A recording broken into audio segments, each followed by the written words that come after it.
Nagbabalik ang PTV Balita Ngayon. Inilabas na ang warrants of arrest laban kay Socorro Bayanihan Services Inc. President J. Renz Kilario o alias Senyor Aguila at 12 iba pa.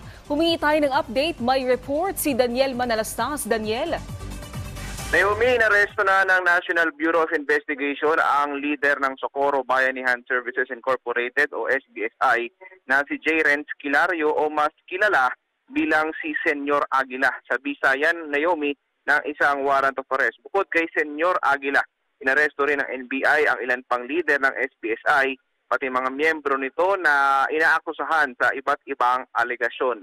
I-turn over na, Naomi, ng Senado sa NBI sila Senyor Aguila at pinosasan ang ilan sa mga ito ng arrestuhin. Base, Naomi, sa kopya ng warrant of arrest, Qualified Trafficking in Persons Act ang nilabag umano nila. Inaasahan naman na dadalhin sa NBI facility ang mga inarestong leader at miyembro ng SBSI. Naomi? Salamat, Daniel Manalastas. Samantala, tiniyak ng National Economic and Development Authority ang patuloy na pagtulong sa vulnerable sectors sa gitna ng inaasahang epekto ng El Nino sa kalagitnaan ng 2024. Sa press briefing kanina, sinabi ni NEDA Undersecretary Rosemary Adilion na nagpapatuloy ang mga programa na ipinatutupad ng pamahalaan. Kabilang aniya dito ang pagbibigay ng cash assistance at pagpapatupad ng food stamp program.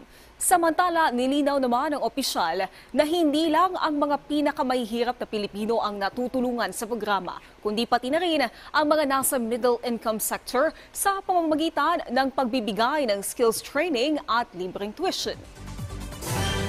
Samantala, alamin natin ang ibang balita mula kay Julius Pacot ng PTV Davao.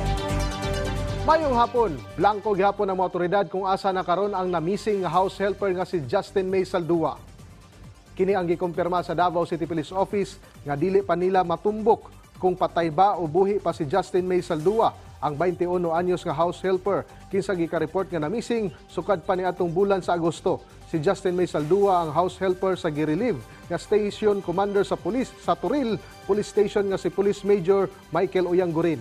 Sumala pa ni Davao City Police Office kung DCPO City Director Police Colonel Alberto Lupas. Tulo ka beses na sila nagpahigayon og case conference. Apan tungod wala gilain nga gi-report ang pagkamising sa mga house helper kanila, naglisod ang mga otoridad karon sa pagpangita og CCTV footage nga dakong tabang unta sa pagsulbad sa maong kaso. Nahirapan kaming mag-backtrack ng CCTV kasi yung coverage ng CCTV lang pala, mayroong 7 days, 14 days, and the most is 1 month.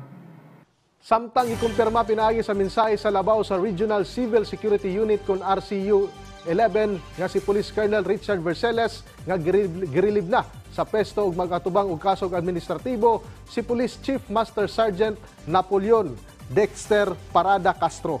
Ang pulis nga nakabangga patay sa 74 anyos nga balut vendor nga si Lucio Binaflor niadtong milabay nga semana sa Coastal Road, Times Beach, Ecoland, Davao City. Una nang ibutyag sa DCPO Traffic Enforcement Unit kon TEU nga gihikay na usab nila ang kasong reckless imprudence resulting to homicide batok sa maong pulis. Apan giklaro usab sa TEU nga hinay lamang ang pagpadagan sa pulis ug dili usab kini hubog o nakatulog.